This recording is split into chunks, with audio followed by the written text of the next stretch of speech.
Development council demand কমিটির তৃতীয় সভা অনুষ্ঠিত হয় শুক্রবার।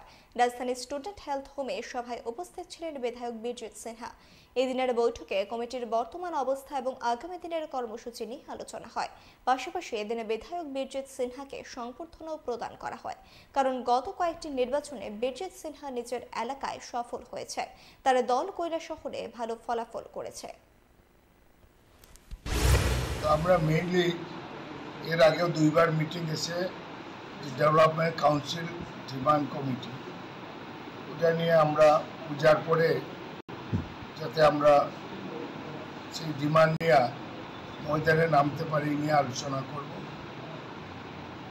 এরপরে মেইনলি এই ইস্যু নিয়ে এরপরে তারা অ্যারেঞ্জ করেছে বিগত পঞ্চায়েত ইলেকশন, বিধানসভা, লোকসভায় এসব ব্যাপার নিয়ে আমাকেও তারা সম্বর্ধনা দেবে।